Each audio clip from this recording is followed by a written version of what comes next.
दिल्ली की रानी। एक थी रानी। क्योंकि राजा की मौत एक हादसे में हो गई थी, रानी को ही राज्य संभालना पड़ रहा था। रानी का नाम था रानी रश्मिवती। रानी ईमानदार थी और प्रजा की सेवा में लगी रहती थी। एक दिन उसके दरबार में 3 नौजवान आए, रमेश, सुरेश और दिनेश। कहो, क्या सहायता कर सकती हूँ मैं तुम्हारी? हम आपके दरबार में काम करना चाहते हैं ताकि जनता की सेवा कर सके। लेकिन अभी तो तुम्हारी उम्र बहुत छोटी है।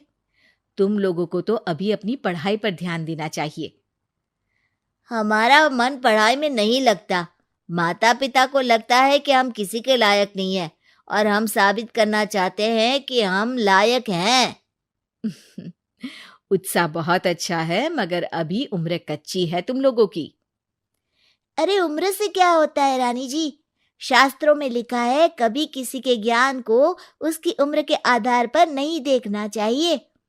बात तो सही है तुम्हारी। और अगर सच में तुम अगर ये संकल्प करके आए हो कि तुमको यहाँ काम करना है, तो पहले परीक्षा देनी पड़ेगी। 3 परीक्षा, एक शारीरिक परीक्षा, एक बुद्धि की परीक्षा और एक देशभक्ति की परीक्षा। और ये क्या है? वो मंत्री महोदय तुम्हें समझा देंगे। हमारे पास समय नहीं है। अगर तुम लोग तैयार हो तो बताओ। हाँ हाँ, हम तैयार है किसी भी परीक्षा के लिए। मैं भी तैयार हूँ कुछ भी कर गुजरने के लिए। तो ठीक है मंत्री जी, आप इन तीनों की परीक्षा कल से ही शुरू कर दीजिए। जो आ गया रानी साहिबा। अगले दिन से ही तीनों की परीक्षा शुरू हो जाती है। पहले शारीरिक परीक्षा, यानी किस में कितना है दम, ये देखेंगे हम।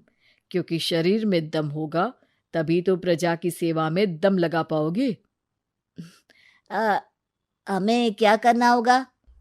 वो पेड़ दिख रहा है, जो सबसे पहले चढ़ेगा उस पे दरबार में नौकरी पाने के अवसर उसी के बढ़ जाएंगे। मैं चढ़ता हूँ। अरे रुको रुको, गिनती गिनने दो। 1, 2, 3। 3 की गिनती के बाद रमेश और सुरेश भागकर पेड़ के पास गए, मगर दिनेश आराम से पेड़ के पास गया। जैसे ही रमेश और सुरेश आधे पेड़ तक चढ़ गए, दिनेश ने उन दोनों की टांग पकड़ के उन्हें नीचे गिरा दिया और खुद पेड़ पर चढ़ गया। दिनेश की जीत हुई। अरे लेकिन इसने बेईमानी की। बेईमानी नहीं की, बुद्धि लगाई। शरीर के दम के साथ दिमाग में भी दम होना चाहिए। क्यों मंत्री जी? हाँ हाँ, बात तो तुम्हारी सही है, लेकिन बात अगर बुद्धि की है तो बुद्धि की असली परीक्षा हम कल लेंगे। शाम को जाकर मंत्री रानी को सब बता देते हैं। यानी दिनेश उन सब में ज्यादा होशियार है। जी रानी साहिबा। अगले दिन तीनों की बौद्धिक परीक्षा का समय होता है। आज हमें क्या करना है मंत्री जी? थोड़ा सब्र करो, कल जल्दबाजी में ही हारे थे तुम। सही कह रहे हैं मंत्री जी। अरे तू क्यों ज्यादा बोल रहा है? तू भी तो हारा था ना कल। ए दिनेश, ज्यादा होशियार मत बन। अरे अरे अरे, लड़ो मत। आज की परीक्षा पर ध्यान दो। आज की बौद्धिक परीक्षा में ये कुछ बोरे हैं, कुछ में नमक है और कुछ में रुई। जिसको जो ले जाना है उठा लो। देखते हैं कि कौन जल्दी से कोई भी एक बोरा नदी के उस पार लेकर जाता है। समय शुरू होता है अब। तीनों बोरों की तरफ बढ़ते हैं। सुरेश, नमक की बोरी भारी है, ले जाने में मुश्किल होगी। हाँ हाँ, सही कह रहा है, रुई हल्की है, हम दोनों रुई लेकर चलते हैं।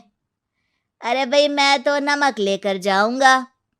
रमेश और सुरेश ये सोचकर हंसते हैं कि आज तो दिनेश हार ही जाएगा। दौड़ शुरू होती है। 1, 2, 3। तीनों नदी की तरफ भागते हैं। रुई में वजन कम होने के कारण रमेश और सुरेश आगे निकल जाते हैं और दिनेश थोड़ा पीछे। पर जैसे ही वो सब नदी में जाते हैं, दिनेश की बोरी का नमक गलने लगता है और वजन कम हो जाता है, जबकि रमेश और सुरेश की रुई में पानी भर जाता है और बोरी का वजन बढ़ जाता है। अरे ये इतनी भारी क्यों हो गई रमेश?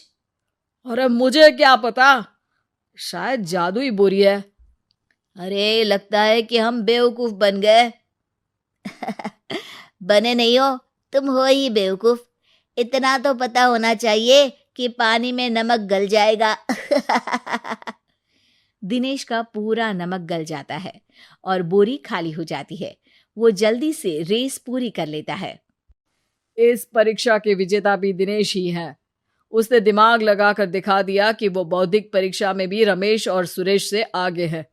अब कल तुम्हारी देशभक्ति की परीक्षा होगी, जो स्वयं रानी मां लेंगी।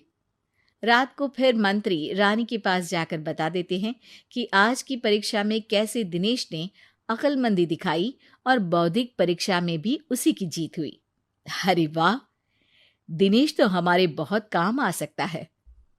हम उत्साहित हैं कल की परीक्षा के लिए।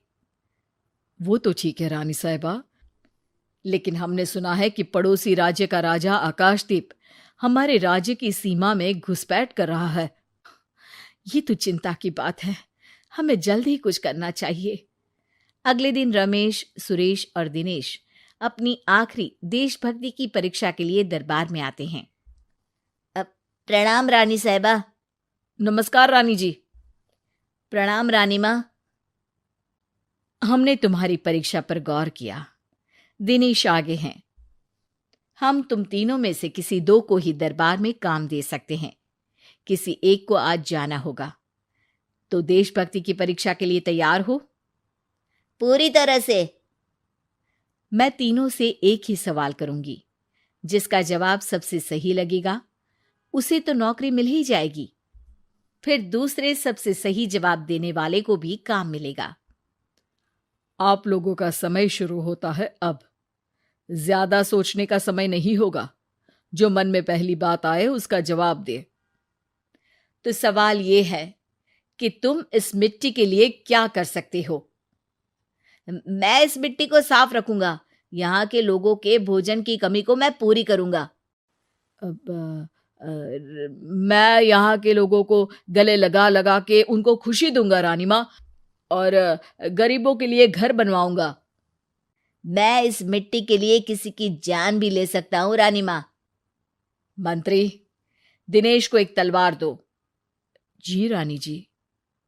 दिनेश, पड़ोसी राज आकाशदीप की जान तुम्हारे हाथ में है। जाओ, अपना काम पूरा करो। आज रात को तुम उस पर हमला करोगे जब वो सो रहा होगा। दिनेश वहां से चला जाता है। रानी माँ, ये आपने क्या किया? अभी किया नहीं है मंत्री जी। आप आकाशदीप को संदेशा भिजवाओ कि पड़ोसी देश का एक कातिल रात को उन पे हमला करेगा और दिनेश को पकड़वा दो। अरे, ये आप क्या कह रही हैं? और क्यों कर रही हैं आप ऐसा? राजा को लगेगा कि हमने उसकी मदद की, उसकी जान बचाकर। वो हमारे राज्य का पीछा छोड़ देगा और हमारा एहसानमंद हो जाएगा। और दिनेश का क्या होगा? इस राज्य को दिनेश जैसे शातिर और लड़ाकू लोगों से ज्यादा जरूरत है, ऐसे लोगों की जो लोगों को खाना खिलाने की और खुश करने की बात करे। और ये गुण सुरेश और रमेश में है। इन्हें नौकरी दे दो। दिनेश बहुत चतुराई से नौकरी हड़पना चाहता था, जिसके लिए उसने रमेश और सुरेश जैसे दोस्तों का भी नुकसान किया। पर रानी ज्यादा चतुर निकली। उसने एक तीर से दो निशाने लगाए। दिनेश जैसे खूंखार युवक को राज्य से बाहर करवा दिया और पड़ोसी राजा आकाशदीप को अपना एहसानमंद कर लिया। पूरा दरबार रानी की जय जयकार कर रहा था।